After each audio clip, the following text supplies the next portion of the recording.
रे बेटा अपना द्वार पर जे गुरु महाराज ले बाबू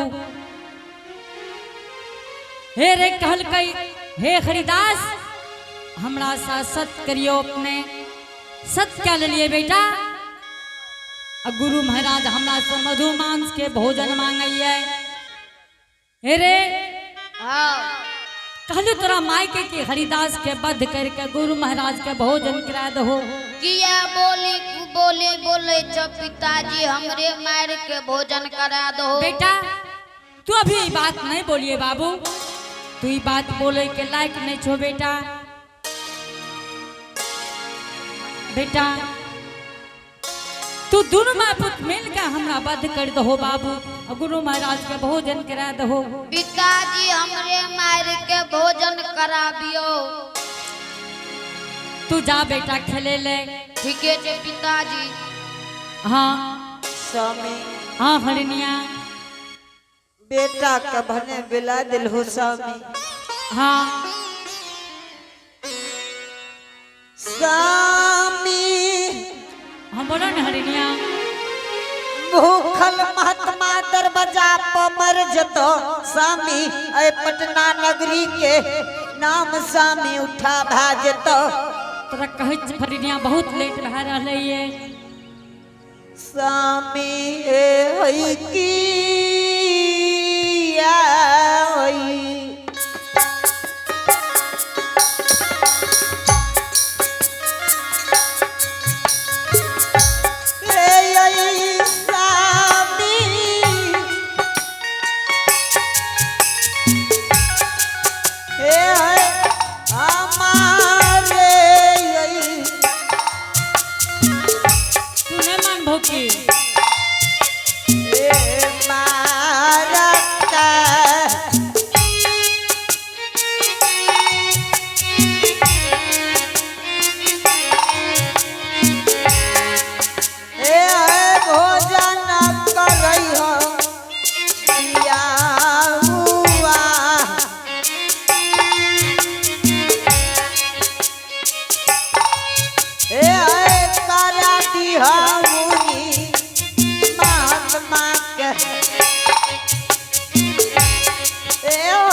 हाँ हरनिया बेटा अब खसित रहले सब हरनिया नहीं जाने कौन भगवान एकरा कपार पर बैसलिए। बेटा रे भगवान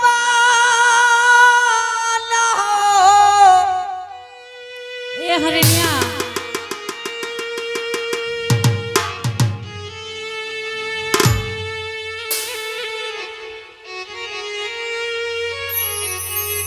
हो दीवार बाबा दुई गो नहीं चार गो एक बेटा दिलो।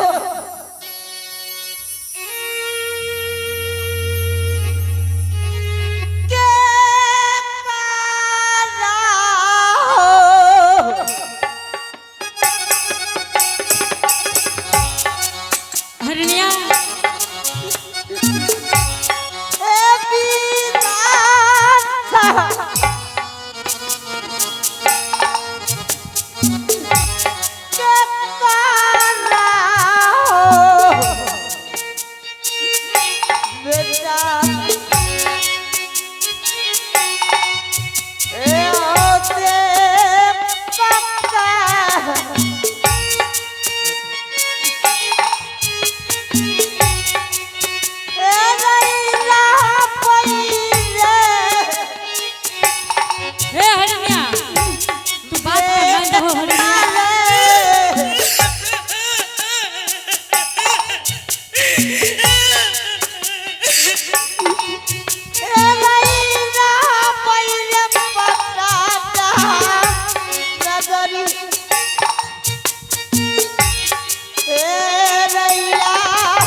तू बात के मान जा हरनिया, बार बार कहे के हरनिया के बात के मान जा हो।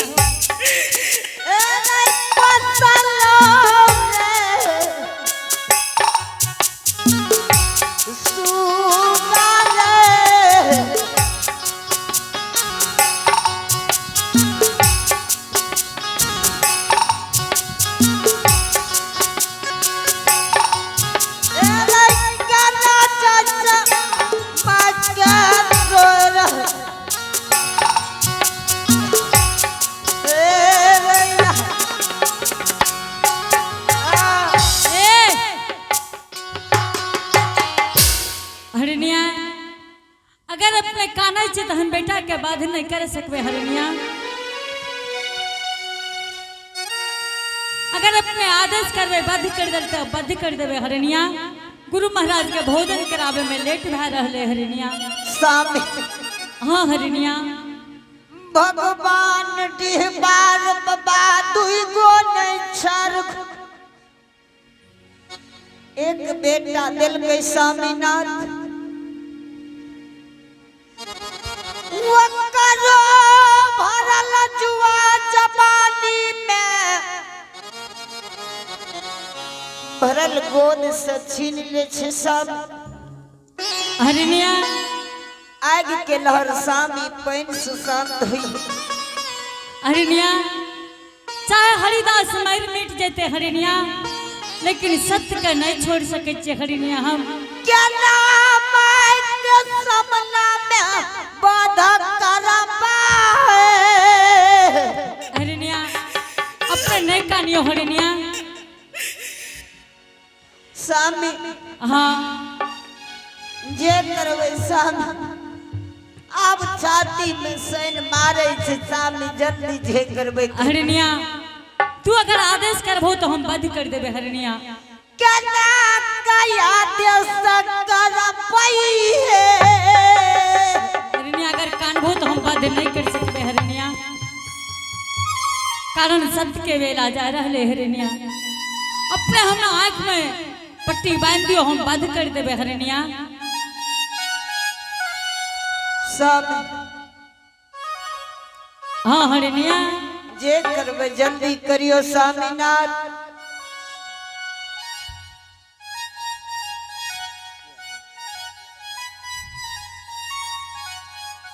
स्वामी हाँ हरनिया। एगे राही है सहाई गहिला माय हरा के जगदा आगे राही है गरीब के काहू में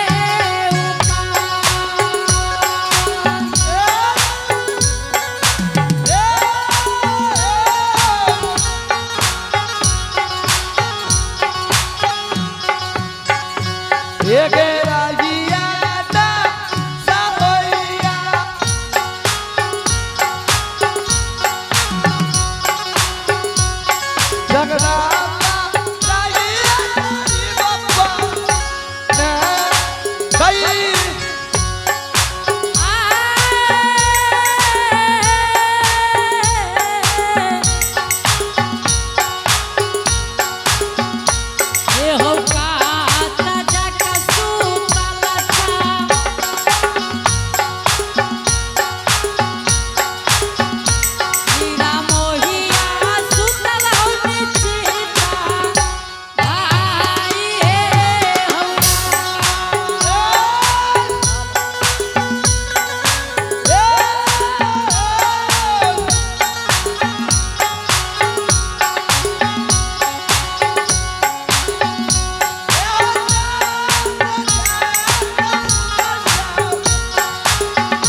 हेलो हरिणिया बेटा का बाधिका दलिया हरिणिया अपने झट से मधु मांस बना दियो क्या करा बेटा कहाँ पइले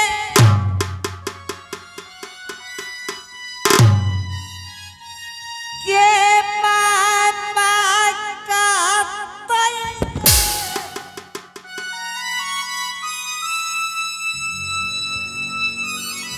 क्या करा तू दबा तकिया पई गे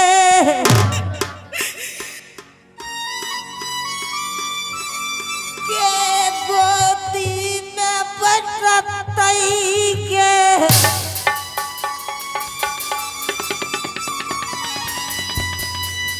संग बेटा खुश और ये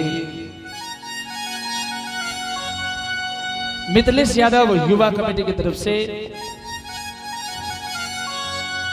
बड़े श्रद्धा से बड़े उदार दिल के साथ सरदार भगवान के दरबार में अपार हर्ष के साथ 201 रुपए का पुरस्कार दान स्वरूप भेजे हैं। आइए उन सभी के घर में विद्या के भंडार होंगे, धन दौलत का पार होंगे, शेर में सबाते के बाद सरस्वती। और हम लोग चाहेंगे एक बार युवा कमेटी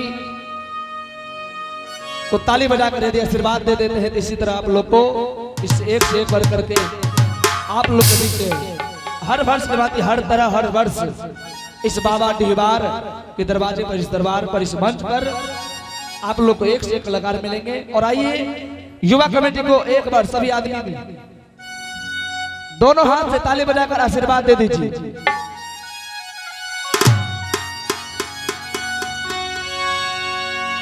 दानी बाबू के मनसा तो होना पूरा, हे सरस्वती माँ। दानी के मनसा तो होना पूरा, हे सरस्वती ना भला सब आदमी युवा कमेटी के ताली बजाकर आशीर्वाद दे दियो। एक बेर सब आदमी ताली बजाकर आशीर्वाद दियो। इना भला इतना लागे छे कतो अनगिला जगह ताली थर थर थर करे छे। एक ऐसा ताली बजाबी कि डिहबार बाबा आए बजा सुतल हेते कतो न कतो अवश्य ते मंदिर में एक बेर जोरदार ताली बजा दियो सब। दादी बाबू के मनसा कहो, दादी के मनसा कहो पूरा, हे सरस्वती माँ। दादी के मनसा कहो पूरा, हे सरस्वती माँ। स्वामी हाँ हरिणिया हमरा सन अभागिन माँ इस संसार में नहीं दी हो भगवान। हरिणिया अपने जल्दी से ना जाइयो, मधु मांस बनाबियो, गुरु महाराज के भोजन के लेट भय रहले हरिणिया। स्वामी हाँ बेटा के ला के चलियो स्वामी। ठीक छे हरिणिया। सरवर में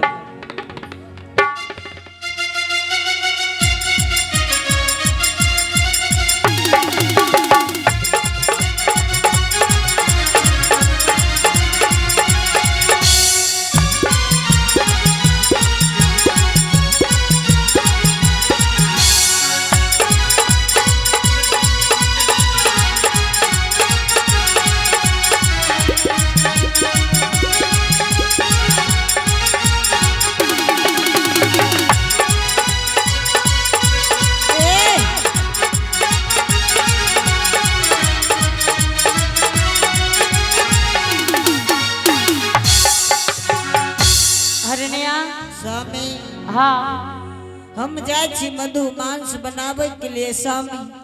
जल्दी से ना बनाए कर गुरु महाराज के भोजन करा दे हरिणिया। हाँ तब तक बाबा से बात करियो स्वामीनाथ। ठीक छे हरिणिया, हम बाबा से बात करे छे।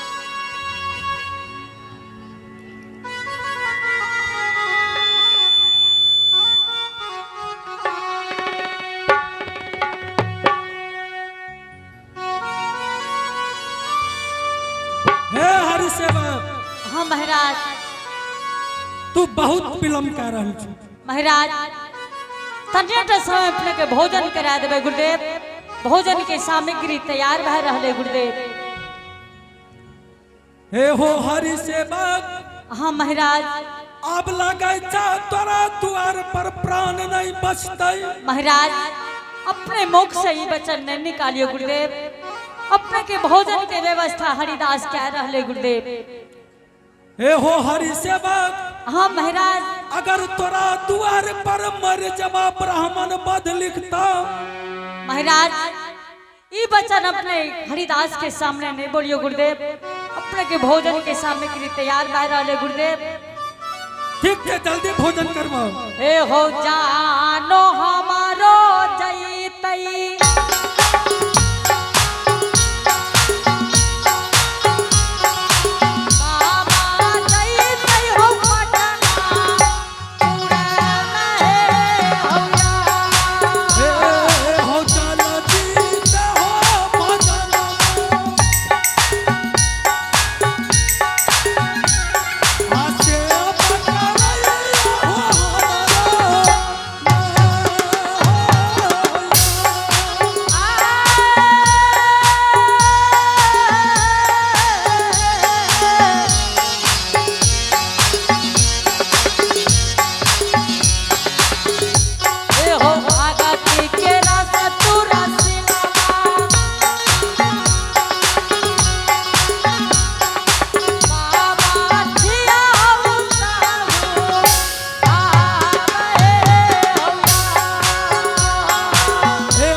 जरूर भोजन करा देबे गुरुदेव। ए हो हरि सेवक, हाँ महाराज। अब लगे छ तू भोजन नहीं करे पैबा। महाराज ये बात नहीं बोलियो गुरुदेव। अपने के भोजन के सामग्री हम तैयार कर रहलिए गुरुदेव। तनिया समय अपने के भोजन करा देबे बाबा। ए हरि सेवक, हाँ महाराज। तोरा भोजन करे न छै कि न करे न छै? नहीं गुरुदेव जबस भोजन करेबे गुरुदेव। अपने के बार बार अपने के शरण में हरिदास हाजिर छे गुरुदेव। ठीक है जल्दी भोजन करवा। ठीक छे बाबा। तनिया देर अपने आराम करियो बाबा। अपने के भोजन करा देबे बाबा। ठीक है हम आराम करे छे, भोजन जल्दी करो। ठीक छे गुरुदेव अपने आराम करियो बाबा। कहाँ गेला किया है बेला संत जया विद्या है तो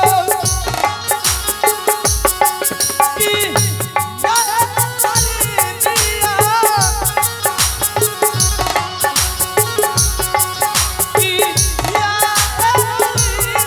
या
जल्दी आबू गुरु महाराज गोस्सा भै रहले हरिनिया जल्दी सीना मधु मांस बना के गुरु महाराज के भोजन करा दियो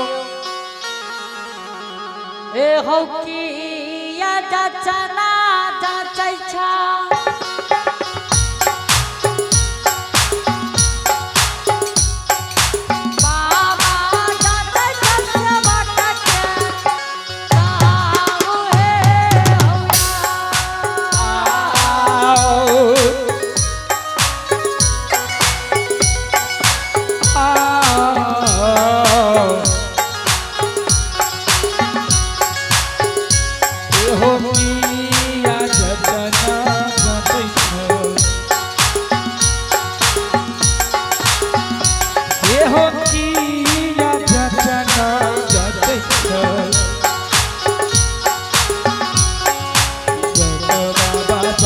चाहो दुनिया सब हो संसार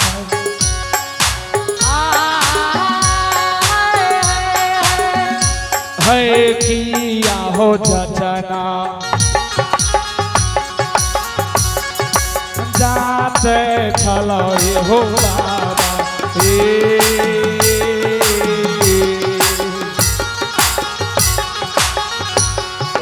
तोहर सुनर बाबा हो कालीनाथ लगन हो सदा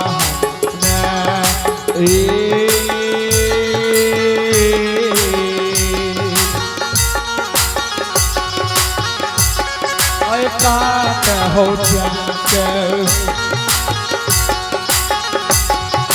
सुतल छला हो धर्मात्मा सुतल हो दुनिया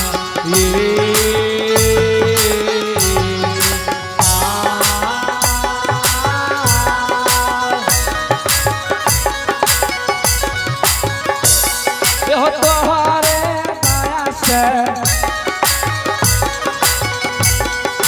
दुनिया संसार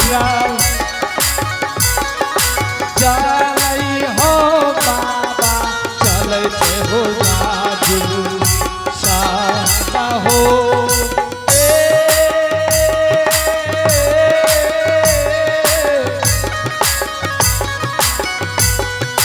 बाबा हो जाके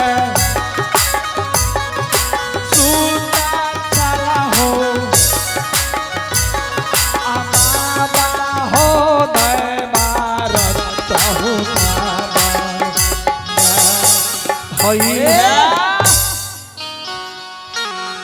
भगवान हो हे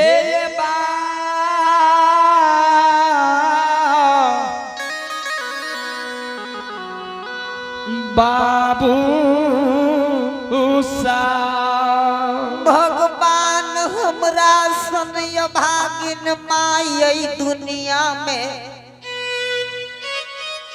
कोई बेटा के नहीं दिहु